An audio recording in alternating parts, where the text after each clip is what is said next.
धन्यवाद सर कि आप जो है दीप्ति मैडम की हेल्प करने के लिए सामने आए हैं। तो मैडम, सबसे पहले तो जानना चाहूँ कि क्या कुछ प्रॉब्लम है आपके हस्बैंड को एंड वो नानावती हॉस्पिटल में है, तो आप कुछ बताना चाहें अगर आप। मेरे husband Sandeep Chandra last month 27 जुलाई को नानावटी में कोविड के कारण एडमिट हुए, जिनमें उनका 90% लंग्स डैमेज हुआ और ये ट्रीटमेंट लंबा चला और हमने अब रिकवर भी हो गए हैं वैसे थोड़ा बहुत, लेकिन जितना हम लोग कर सकते थे पैसे का हमने किया, लेकिन अब हम थोड़ा प्रॉब्लम में हैं। तो अब थोड़ा पैसे का प्रॉब्लम आ रहा है और मेरा जहाँ तक लग रहा है 1 वीक का शायद और टाइम लगेगा। बाकी जैसे डॉक्टर बोलेंगे हम तो उनके अकॉर्डिंगली करेंगे वैसे। हाँ जी। सर के साथ में आपकी मुलाकात कैसे हुई, आपने उन्हें कांटेक्ट कैसे किया, अगर आप कुछ बता सकते। मुझे किसी ने नंबर दिया इनका कि ये हेल्प करते हैं और सुनेंगे आपकी, और जैसा कि उन्होंने बोला वैसा हुआ भी।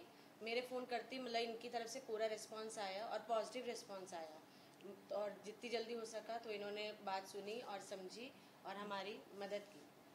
हाँ जी सर, अगेन सर बहुत बहुत धन्यवाद कि आपने मैडम की हेल्प की। कैसे सर आपकी मुलाकात हुई एंड आप अगर। मैं तो अभी इनसे 5 मिनट पहले ही मिला, इनसे फ़ोन पे ही बात हो रही थी। इन्होंने मुझे अचानक 4-5 दिनों पहले एक फ़ोन किया। अक्सर मैं फ़ोन उठाता भी नहीं हूँ अगर अननोन नंबर हो, पर पता नहीं एक ऊपर की आवाज़ थी, तो फिर मैंने इनका फ़ोन उठाया। फिर इन्होंने पूछा कि आप शेखर सुमन बोल रहे हैं। मैंने कहा जी। उन्होंने कहा कि आप किसी कायस्थ ऑर्गेनाइजेशन से कनेक्टेड हैं या नहीं। मैंने कहा बोलिए फिर भी आपको क्या चाहिए। तो उन्होंने फिर जो आपको अभी दास्तान सुनाई पूरी।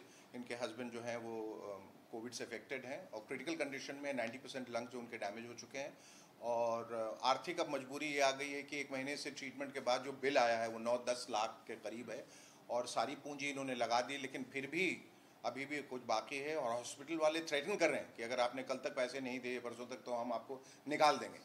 तो एक तो ये सुन के बड़ा दुख होता है कि इस तरह से हॉस्पिटल का रवैया होता है। मतलब ठीक है, आप लोग पैसे कमा रहे हैं, अभी लोग भी आते हैं और बहुत सारे पैसे कमाते हैं, पर इंसानियत के तौर पर कम से कम कुछ लोगों को तो आप लोगों को भी मदद करनी चाहिए। बहरहाल मैंने कहा कि मुझसे जो हो सकता है यथाशक्ति मैं कर कर पाऊँगा, मैं करूँगा। और फिर मैंने उनसे राशि पूछी तो उन्होंने कहा कोई 3-4 लाख की ज़रूरत है। तो मैंने कहा कि इसका आधा पैसा मैं देता हूँ, मैं पहल करता हूँ और मैं चाहूँगा, और ये इसलिए हम लोग कैमरे में ये बात कर रहे हैं ताकि एक जो पहल हमने की है, मैं चाहूँगा कि जो डेफिसिट है, यानी कि जो अभी कमी है, वो आप लोगों के ज़रिए अगर पूरा हो जाएगा। जो भी आप लोग इनको दे सकते हैं, 5,000, 10,000, 500, जो भी दे सकते हैं। कोई ज़रूरी नहीं है कि मदद लाखों में ही की जाए, हर कोई उस मकाम पे नहीं होता, या हर लोगों की का फिनेंशियल कंडीशन उतना अच्छा नहीं होता। मदद की भावना होनी चाहिए। तो बस इस लिहाज से मैंने उनको यहाँ पर बुलाया, और ये चेक जो मैं उनके हवाले कर रहा हूँ 1,50,000 का चेक है।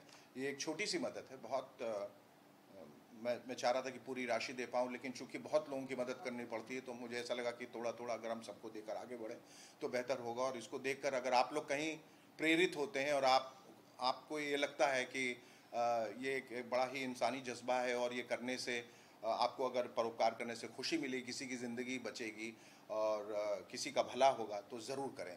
ये मेरे आप लोगों से हाथ जोड़कर विनती है।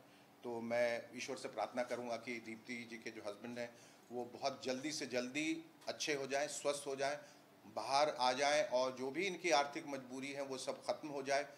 इनके बच्चे अभी स्कूल नहीं जा पा रहे हैं क्योंकि सारी पूंजी इन्होंने, जो है पैसे थे इनके पास, उन्हें हॉस्पिटल को लगा दिए हैं। और मैं अपनी तरफ से कोशिश करूँगा कि इनके हस्बैंड राइटर हैं और कि उनको काम मिले।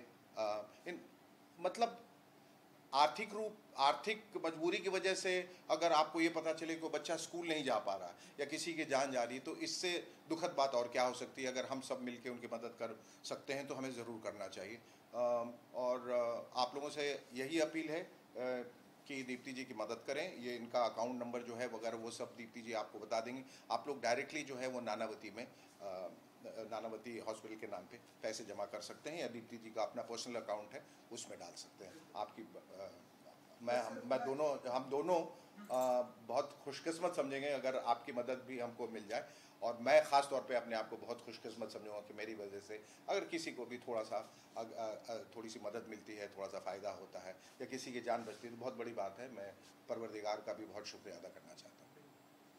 थैंक यू सर, बहुत बहुत धन्यवाद आपका। और आप लोगों का भी बहुत बहुत धन्यवाद। आप लोगों ने बहुत बेहतर काम किया है, लोगों के लोगों ने जो अच्छे काम किए हैं उनको और लोगों तक पहुंचाया है। और ऐसे ही ज़िंदगी चलती है, ऐसे ही समाज आगे बढ़ता है, देश आगे बढ़ता है। हम लोग एक दूसरे को प्रेरित करते रहें, एक दूसरे को इन्फ्लुएंस करते रहें, एक दूसरे को इंस्पायर करके आगे बढ़ें, तो एक बड़ा ही खूबसूरत समाज बन सकता है।